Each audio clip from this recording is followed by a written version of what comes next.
bit, and that is bringing the offerings, making the sacrifices.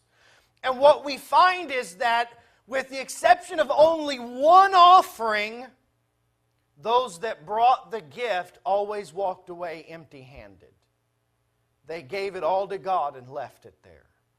Let's see this illustrated. I'd like you to go with me to the book of Leviticus for a few moments. The third book of the Bible, the book of Leviticus.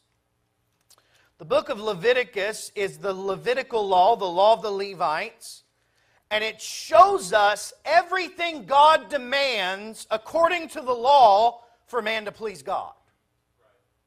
If you get to the end of the book of Leviticus, this should be the conclusion. It is not possible for man on his own to please God.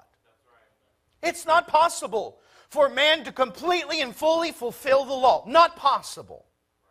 If there was ever a book in the Bible that showed us the glory and grace of Jesus Christ our Savior, it's the book of Leviticus. Because when Jesus Christ came, He literally fulfilled every demand of the law and offered that sacrifice to us. And when we accept Him as our personal Savior, we're not just accepting a perfect salvation, we're accepting a perfect Savior. The first 5 chapters of the book of Leviticus cover the offerings that God instituted. What you find in chapter 1 is something as referred to as the burnt offering. This burnt offering had to do with a sacrifice that was made to God as a showing of the purging of sin. In Leviticus chapter 1, we find in verse 1, the Lord called unto Moses and spake unto him out of the tabernacle of the congregation, saying, Speak unto the children of Israel, and say unto them, If any man of you bring an offering unto the Lord, ye shall bring your offering of the cattle, even of the herd and of the flock. If his offering be a burnt sacrifice of the herd, let him offer a male without blemish. He shall offer it of his own voluntary will at the door of the tabernacle of the congregation before the Lord. Chapter 1 has to do with the burnt offering, and that could, according to chapter 6 and chapter 8, as well as chapter 16, we find that God accepted a bull, a ram, or a bird. And the truth is that it was completely consumed. It couldn't have any defects in it. The purpose of the burnt offering, it was showing a voluntary act of worship. It was an atonement for unintentional sin in general, an expression of devotion. It was man coming to God and saying, I choose to bring this sacrifice. God got the entire animal. The priest would receive the skin from the burnt offering, and they would always sell it. But those that offered this sacrifice walked away with nothing. What are they doing? They're offering their all. They're walking away from it. You go to chapter 2, you find the grain offering.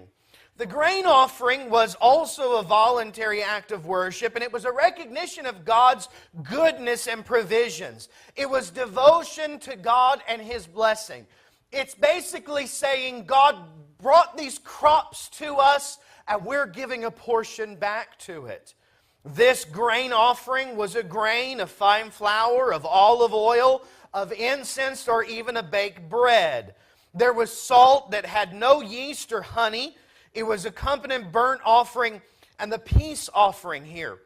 What we find is that God divided the grain offering in chapter 2 to 2 parts. First of all, the priest's own offering, they gave the entire portion to God, but the people brought it as a memorial. It was usually just a handful. It wouldn't be a bag or a big bucket. They would bring a handful of grain. But you remember, if the nation of Israel is somewhere between 2.5 and 3 million, you get that many families bringing a handful of grain, you got a lot of grain.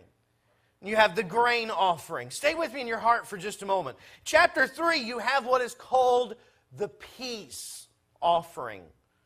This was any animal without defect from the herd or flock. You could bring a different variety of breads. God is not specific as what this animal needed to be. But again, this was another voluntary act of worship. It was a gift fellowship. And with this vow offerings, the